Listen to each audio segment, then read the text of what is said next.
السلام علیکم میرے پیارے ریڈرز اور لسنرز. آپ دیکھ رہے ہیں ناول رقیب الفت قسط نمبر 39 کا حصہ دوم.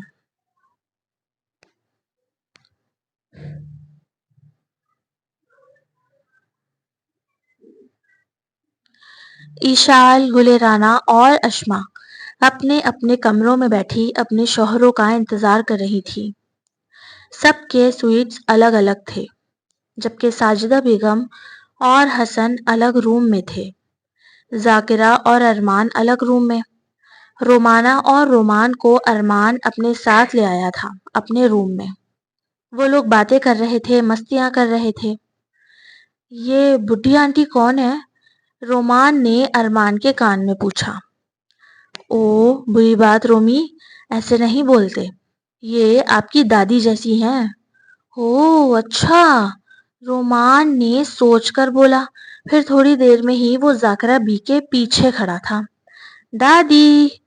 رومان کے پکارنے پر ذاکرہ بی کے کام کرتے ہوئے ہاتھ تھمے. وہ کپڑے سمیٹ رہی تھی. ان کی آنکھیں فرتے جذبات سے بھیگ گئیں. انہیں رومان دادی کہہ رہا تھا. انہوں نے آگے بڑھ کر اسے باہوں میں تھام لیا اور خوب پیار کرنے لگی. ارے دادی کی جان، کیا ہوا میرے پیارے پوتے کو؟ ان کی خوشی کی کوئی انتہا نہ تھی، کیونکہ 4 بیٹوں کے ہوتے ہوئے بھی انہیں کوئی ماں کہنے والا نہ تھا، اور آج انہیں دادی کہا جا رہا تھا.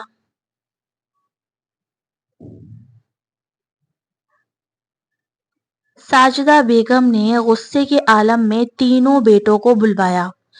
اب اکبر، ارحم اور شہازیب ان کے سامنے کھڑے تھے، اپنی دلہنوں کے پاس جانے کے بجائے. ہاں تو ذرا مجھے یہ بتاؤ تم تینوں کہ ماں کو کیا سمجھ رکھا ہے؟ میں کچھ بولتی نہیں ہوں تو تم لوگوں نے کوئی غلام سمجھ لیا ہے مجھے. شادیاں کر لی، بچے پیدا کر لیے، اور ماں کو بتانا بھی مناسب نہ سمجھا. شہازیب، ہے کون وہ لڑکی جس کو میری اجازت کے بغیر میری بہو بنا دیا ہے تم نے؟ اور ارحم، تم ہر وقت گاؤں میں ہوتے تھے، میری نظروں کے سامنے سالوں سے یہ کھیل کھیل رہے تھے. تم انا گل رانا گاؤں کی ہی ہے، اور میں نے بابا کو بتا کر کی تھی شادی. ہاں، باپ کی اہمیت ہے نظر میں، میری اوقات ہی کیا ہے؟ کوڑا سمجھ رکھا ہے تم لوگوں نے مجھے، جو حویلی کے کونے میں پڑا رہتا ہے. اور تمہارا باپ، وہ تو ہے ہی میرا دشمن. اس آدمی کے ساتھ میری پوری زندگی ضائع ہو گئی. ان کا دل لگتا ہی کہاں ہے یہاں، وہ تو کسی اور ہی راہ کے مسافر ہیں. وہ غصے میں طنز کے نشتر چلا رہی تھی.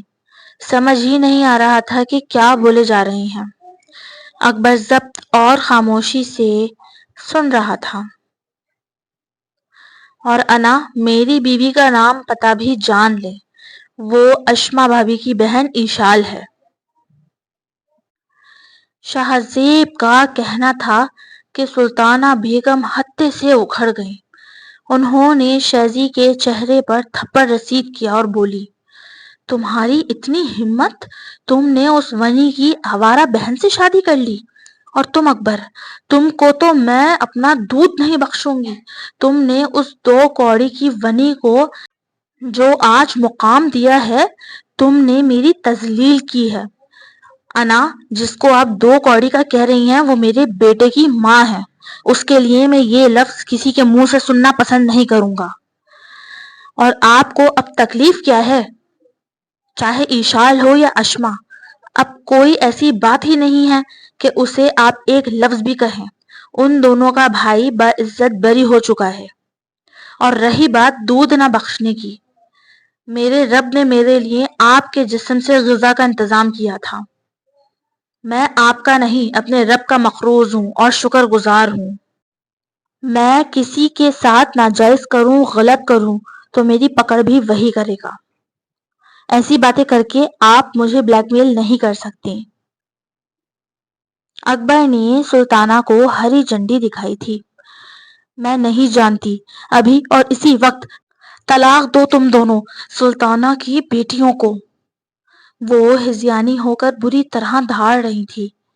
مذاق سمجھ رکھا ہے کیا آپ نے؟ جب آپ کی مرضی تھی تو نکاح کروا دیا، اور اب کہہ رہی ہیں کہ طلاق دے دو۔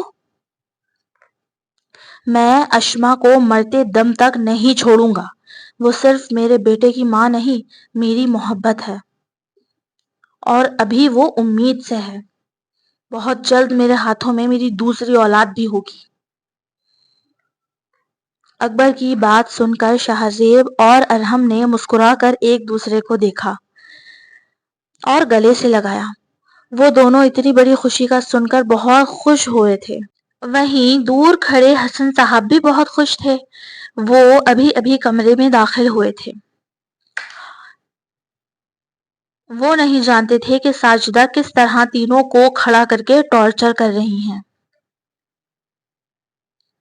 ساجدہ بیگم نے جوں ہی دیکھا کہ دودھ نہ بخشنے کی دھمکی کا اکبر پر کوئی اثر نہ ہوا ہے، اور تو اور وہ دوبارہ باپ بننے والا ہے، تو انہوں نے پھر سے ہذیانی ہو کر چیخنا شروع کر دیا۔ تم نہیں جانتے اکبر، تم نہیں جانتے کیا بگاڑا ہے اس آوارہ کی آوارہ ماں نے میرا۔ سب جانتا ہوں میں سب کچھ جانتا ہوں۔ اکبر کی دھاڑ سے در و دیوار لرز اٹھے تھے، جبکہ حسن صاحب کا ساجدہ کے لفظ سن کر ہی دماغ خراب ہو چکا تھا۔ ساجدہ اس کے یوں چیخنے پر ایک منٹ کو چپ ہوئی، لیکن اگلے ہی لمحے پھر سے اپنا زہر اگلنا شروع کر دیا۔ کیا جانتے ہو تم؟ کچھ نہیں پتا۔ کیسا اس آدمی نے میرا حق مارا ہے، اس سلطانہ کے چکر میں تم دونوں نے اس کی بیٹیوں کو لا کر میرے سر پر بٹھا دیا ہے۔ ارحم اور شاہزیب کا چہرہ نافہمی اور شدید حیرت کے تاثر لیے ہوئے تھا، جبکہ حسن صاحب تن فن کرتے ہوئے آگے آئے اور ایک زوردار تھپڑ انہوں نے ساجدہ کے چہرے پر مارا۔ میں حسن خان زادہ اپنے پورے ہوش و حواس میں۔ ابھی انہوں نے اتنا ہی کہا تھا کہ اکبر نے آگے بڑھ کر ان کے منہ پر ہاتھ رکھا اور شاہزیب ارحم کو فوراً وہاں سے چلے جانے کا کہا۔ نہیں اکبر، مجھے آج اس عذاب سے خلاصی چاہیے۔ میں آج یا تو اس عورت کو طلاق دے دوں گا یا اس کو چاند سے مار دوں گا۔ اس کو بہت شوق ہے نا دنیا کو، بچوں کو حقیقت بتانے کا، تو میں بتاتا ہوں اصل حقیقت۔ سلطانہ سے نکاح کیا تھا میں نے، جسے اس بدچلن عورت نے اپنی مکاری سے ختم کروایا۔ اس عورت نے میری زندگی کو جہنم کر دیا اور اب تم لوگوں کی زندگی کو ناسور بنا رہی ہے۔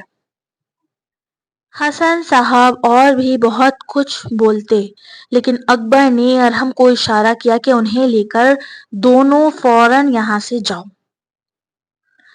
اب کمرے میں صرف محرومیوں اور ناکامیوں کو دامن میں سمیٹے ہوئے ساجدہ موجود تھی اور ان کا بیٹا اکبر، جسے اپنی ماں کے حال پر رحم آ رہا تھا، لیکن یہ سب ان کا اپنا بویا ہوا تھا جو وہ آج کاٹ رہی تھی۔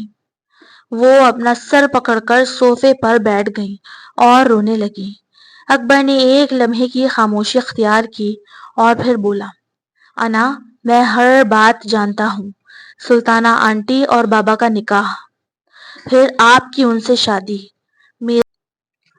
میرا آپ کا اور بابا کا واحد اولاد ہونا۔ ساجدہ بیگم منہ کھولے بے یقینی سے اسے دیکھ رہی تھی۔ ارحم اور میرے باقی سب بھائیوں کا ذاکرہ بی یعنی بابا کی دوسری بیوی کی اولاد ہونا، اور اس کے علاوہ بھی سب کچھ۔ کس طرح آپ نے اشما کو رومان کے غم میں نہیں بلکہ اپنے بدلے کے لیے ظلم کا نشانہ بنایا، کیونکہ وہ سلطانہ آنٹی کی بیٹی تھی۔ سب کچھ جانتا ہوں میں۔ تھوڑا بھرم جو آپ کا باقی ہے، میں آپ کے آگے ہاتھ جوڑ رہا ہوں اسے قائم رہنے دیں، نہیں تو بابا آپ کو طلاق دے دیں گے، اور یقیناً آپ سلطانہ کی بیٹی یعنی میری بیوی کے ساتھ ایک گھر میں نہیں رہ پائیں گی۔ باقی تو سارے بچے ویسے بھی بابا اور ذاکرہ بی کے ہیں۔ آپ اپنے بڑھاپے کو تباہ نہ کریں جیسے جوانی کو کیا ہے۔ وہ جانے کے لیے پلٹا تو ایک لمحہ ٹھہر کر واپس پلٹا اور وہیں سے بولا، آپ میری ماں ہیں۔ میں نے آپ پر آواز اونچی کی، آپ مجھے میری اس خطا کے لیے معاف کر دیجیے گا۔ یہ کہہ کر وہ دروازہ کھول کر جا چکا تھا اور اپنی حرکتوں کی وجہ سے آج پھر ساجدہ تہی دامہ رہ گئی تھی۔ باہر نکلا تو کوریڈور میں ہی پریشان اور حیران ارحم شہازیب مل گئے۔ وہ اکبر کے کمرے سے باہر آنے کا ہی ویٹ کر رہے تھے تاکہ اس سے پوچھیں کہ آخر معاملہ کیا ہے۔ انہوں نے پوچھا تو اکبر نے کہا، چلو میرے ساتھ۔ وہ انہیں گارڈن میں لے آیا اور اپنی بات شروع کی۔ دیکھو، ماضی میں جو بھی ہوا اس کا تعلق ہمارے حال سے نہیں ہونا چاہیے۔ میں تم دونوں کو ابھی ساری تفصیل نہیں بتا سکتا۔ جاؤ اپنی بیویوں کے پاس اور ان کے ساتھ اسی طرح ملنا کہ جیسے ابھی کچھ ہوا ہی نہ ہو۔ ان کی یہ خاص رات تباہ نہیں ہونی چاہیے۔ بھائی، لیکن آپ بتائیں تو سلطانہ آنٹی اور بابا کا کیا تھا؟ شہازیب کو بڑا ہی تجسس تھا۔ بابا نے جوانی میں سلطانہ آنٹی سے چھپ کر نکاح کیا تھا جو انا نے کچھ بھی کر کے ختم کروا دیا تھا، بابا پر کوئی الزام لگا کر۔ وہ کہہ کر چپ ہوا۔ بس اتنا جان لو شہازیب کہ وہ سب ختم ہو چکا ہے، لیکن انا کو اتنا سب کر کے بھی تسکین نہیں ملی، اسی لیے وہ آج بھی یہی باتیں کر رہی تھی۔ تم جاؤ اپنے کمرے میں، وشال انتظار کر رہی ہوگی۔ اور ہاں، مجھے کسی قسم کی شکایت نہ ملے، اس کے ماں باپ سے میں نے تمہاری طرف سے وعدہ کیا ہے۔ پھر تینوں ہی اپنے اپنے کمروں کی جانب رواں دواں ہو گئے جہاں ان کی دلہنیں ان کا انتظار کر رہی تھی۔ To be continue, AW Urdu novels. Don't copy my novel. Do like, comment and subscribe.